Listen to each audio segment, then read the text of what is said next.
Talk. Oxford.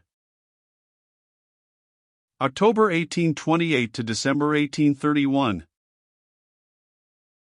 Steeped in sentiment as she lies, spreading her gardens to the moonlight, and whispering from her towers the last enchantments of the Middle Age, who will deny that Oxford, by her ineffable charm, keeps ever calling us nearer to the true goal of all of us, to the ideal, to perfection, to beauty, in a word, which is only truth seen from another side. M. Arnold.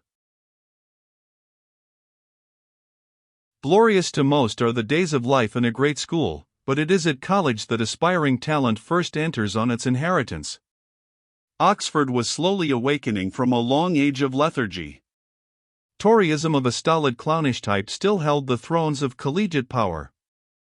Yet the eye of an imaginative scholar as he gazed upon the grey walls, reared by piety, munificence, and love of learning in a far-off time, might well discern behind an unattractive screen of academic sloth, the venerable past, not dim and cold, but in its traditions rich, nourishing, and alive.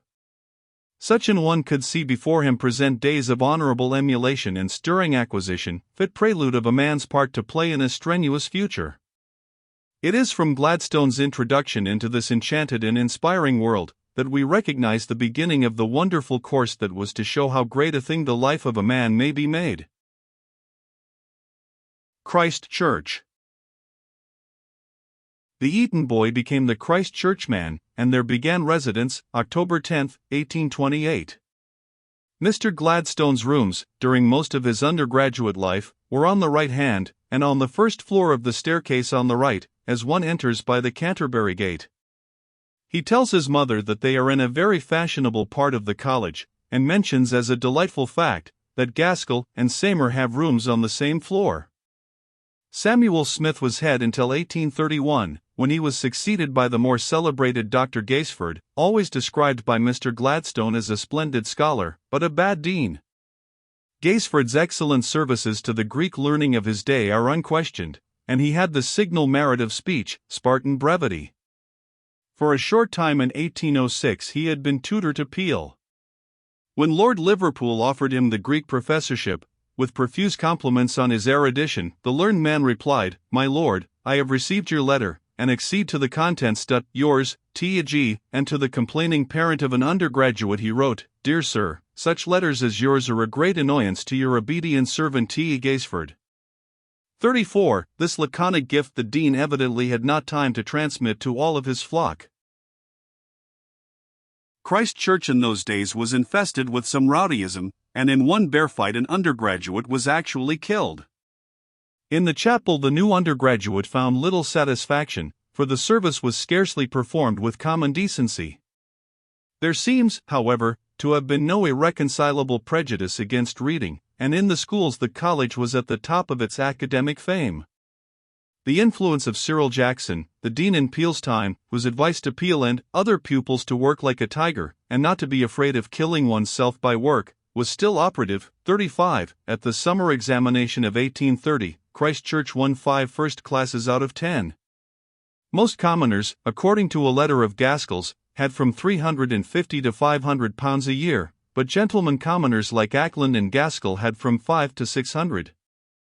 At the end of 1829, Mr. Gladstone received a studentship honoris causa, by nomination of the dean, a system that would not be approved in our epoch of competitive examination, but still an advance upon the time-honored practice of deans and canons disposing of studentships on grounds of private partiality without reference to desert.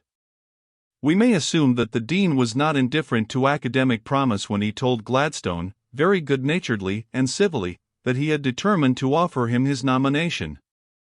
The student-designate wrote a theme, read it out before the chapter, passed a nominal, or even farcical, examination in Homer and Virgil, was elected as matter of course by the chapter, and after chapel on the morning of Christmas Eve, having taken several oaths, was formally admitted in the name of the Holy Trinity. Mr. Biscoe, his classical tutor, was a successful lecturer on Aristotle, especially on the rhetoric.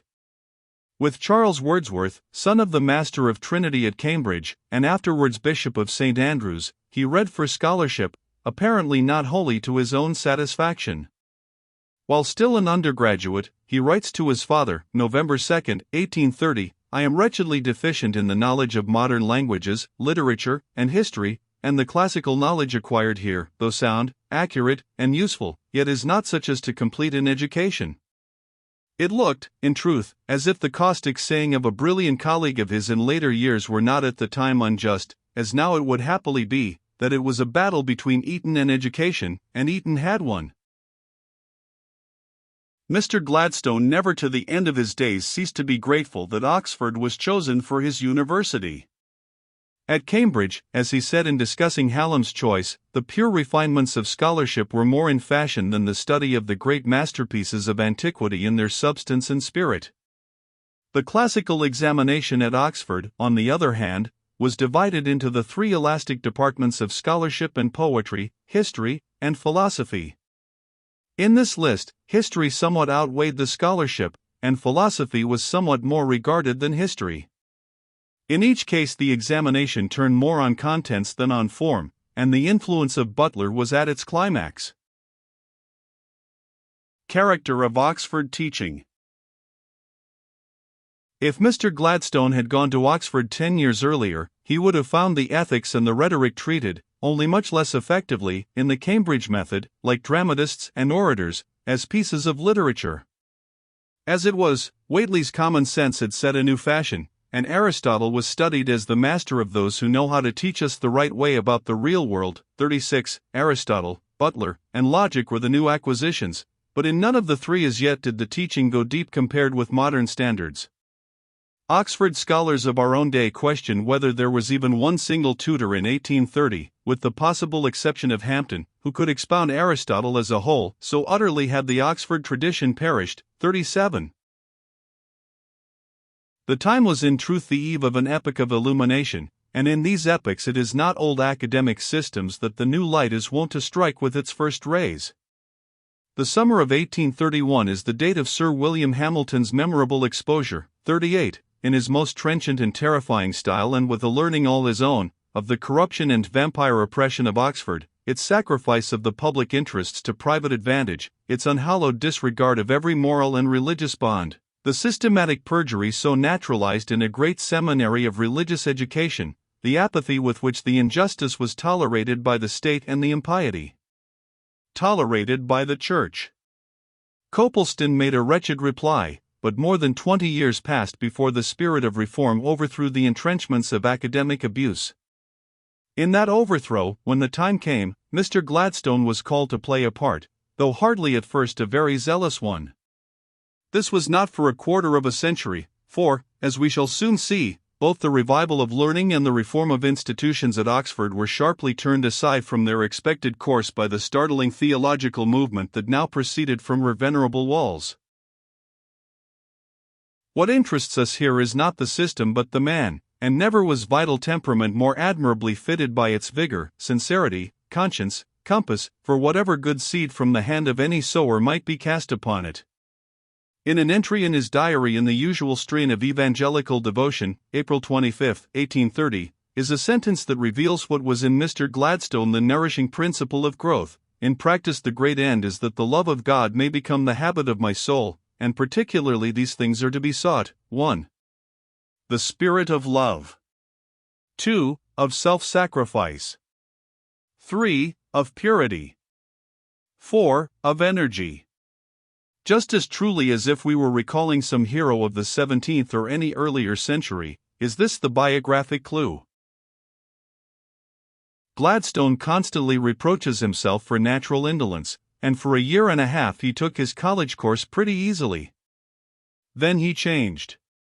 The time for half measures and trifling and pottering, in which I have so long indulged myself, is now gone by, and I must do or die. His really hard work did not begin until the summer of 1830, when he returned to Cuddesdon to read mathematics with Saunders, a man who had the reputation of being singularly able and stimulating to his pupils, and with whom he had done some rudiments before going into residence at Christ Church. In his description of this gentleman to his father, we may hear for the first time the redundant role that was for many long years to be so familiar and so famous. Saunders' disposition, it appears, is one certainly of extreme benevolence, and of a benevolence which is by no means less strong and full when purely gratuitous and spontaneous, than when he seems to be under the tie of some definite and positive obligation. Dr. Gaisford would perhaps have put it that the tutor was no kinder where his kindness was paid for, than where it was not. Catholic emancipation. The Catholic question, that was helping many another and older thing to divide England from Ireland, after having for a whole generation played havoc with the fortunes of party and the careers of statesmen, was now drawing swiftly to its close. The Christ Church student had a glimpse of one of the opening scenes of the last act. He writes to his brother, February 6, 1829.